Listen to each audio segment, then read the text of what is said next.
I was getting ready to burp and all that. What is up, friends? Welcome back to Ozark Outdoor Brewing. Now, if you watched the last video, you know that I was craving a dank, resinous, piney, bitter West Coast IPA. So I brewed one up and called it Sofa King Dank IPA. And today it's time to see how it turned out. So come along, let's taste some beer. Check the mic and make sure it sound right, boys.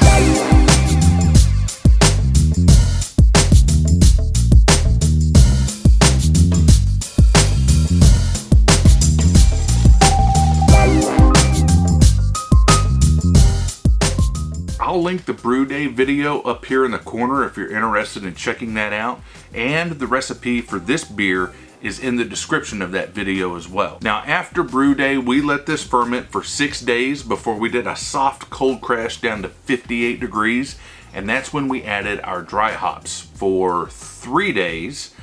After that, we did a full cold crash down to 38 degrees for 2 additional days before we did a no oxygen transfer over to our keg. Now, I'm not gonna go into that process, but I can link a video up here in the corner where you can go and check out what I do to perform a no oxygen keg transfer. So this is set in the keg for about a week. Actually, today when I'm recording this is day 8. So let's talk about clarity.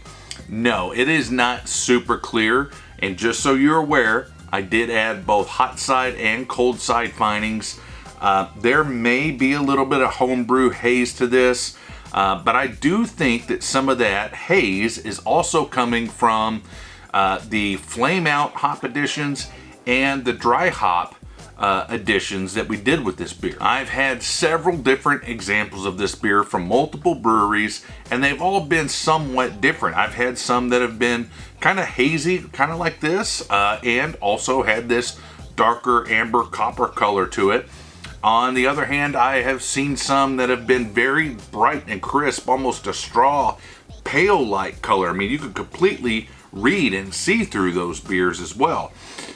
For me personally, this is what I like in my West Coast IPA. This is exactly what I was going for. It may be a little hazier than I wanted, but like I said, some of that may be due to my hop schedule. Some of it may still be a little bit of that homebrew haze. But I definitely was going for this darker amber color, more so than that straw or palish type color that you do see in some examples. And I think we really got there using that Crystal 75 malt that we did in our grain bill. Man, so on the nose, you really do see that this is a very hop forward beer. It is, as someone commented on my last video, yeah, it's pungent. You've got that hop expression, very little malt coming forward in the aroma, maybe just a little bit, slight sweetness on the smell, but it's just got that dank, pungent, piney, resinous aroma to it, and I absolutely love the way this smells. So with that said, let's dig into this thing and see what it tastes like.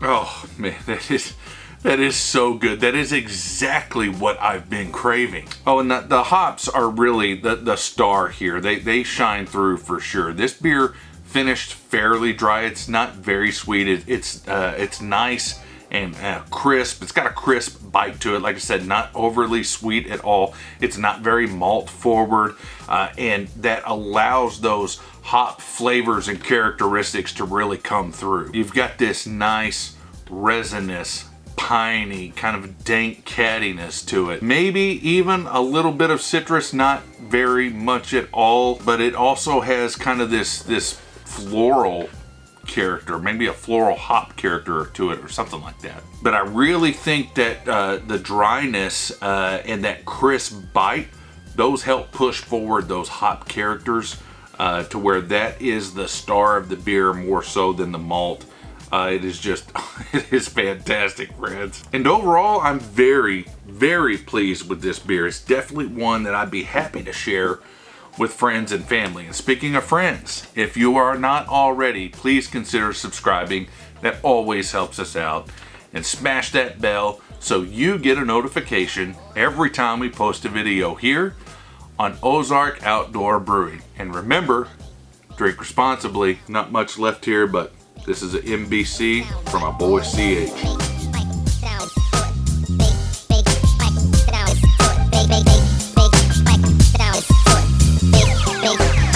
It sound right, boy.